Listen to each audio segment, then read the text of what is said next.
ত্রয়োদশ সংসদ নির্বাচনকে সামনে রেখে কাল ইশতেহার ঘোষণা করবে বিএনপি। রাষ্ট্র কাঠামো মেরামতে ৩১ দফা এবং ২৭ দফা নিয়ে নির্বাচনী ইশতেহার তৈরি করেছে দলটি, যেখানে ফ্যামিলি কার্ড, কৃষি কার্ড, শিক্ষা, স্বাস্থ্য, কর্মসংস্থান এবং নারী ও তারুণ্যের আকাঙ্ক্ষাকে প্রাধান্য দেওয়া হচ্ছে। আরও জানাচ্ছেন রাজু আলাউদ্দিন।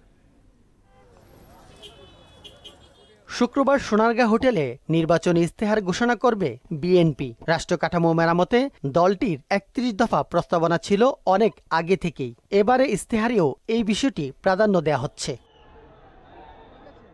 এছাড়া ফ্যামিলি কার্ড, কৃষি কার্ড, শিক্ষা, স্বাস্থ্য, কর্মসংস্থান, পরিবেশ এবং খতিব ইমাম মুয়াজ্জিনদের মাসিক সম্মানী সহ জনমুখী ইস্যুকে প্রাধান্য দেওয়া হয়েছে।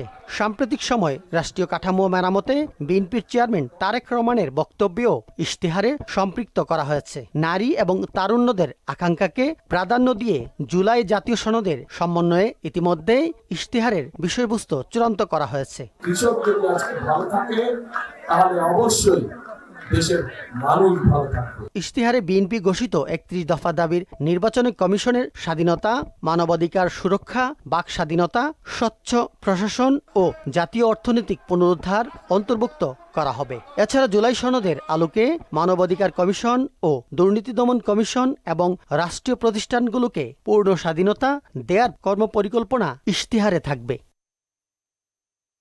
এর বাইরে সুপ্রশাসন, রাষ্ট্রীয় কাঠামো, জবাবদিহিতাকে গুরুত্ব দেওয়া হবে। গণতন্ত্র পুনরুদ্ধার, বিচার বিভাগের স্বাধীনতা, শাসন ব্যবস্থা পুনর্গঠন, মানবাধিকার রক্ষা, প্রশাসনের বিকেন্দ্রকরণ এবং দুর্নীতির বিরুদ্ধে কাঠামো শক্তিশালীকরণ ইশতেহারের মূল বিষয় হিসেবে অন্তর্ভুক্ত করা হবে। যে কোনো মূল্যে আগামী বিএনপি সরকার দুর্নীতির টুটি চেপে ধরবে।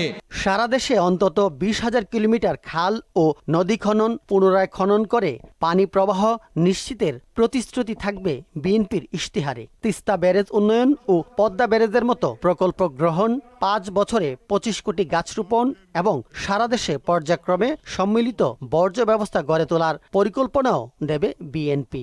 খালগুলোকে আমরা খনন করতে চাই, পদ্মা নদীকে আমরা খনন করতে চাই। যদি আপনাদের সমর্থন থেকে আরেকটি কাজ করতে চাই, ধানের শীষ সরকার গঠন করলে ইনশাআল্লাহ আমরা পদ্মা ব্যারেজ নির্মাণের কাজে হাত দিতে চাই। রাজু আলাউদ্দিন, মোহনা সংবাদ, ঢাকা।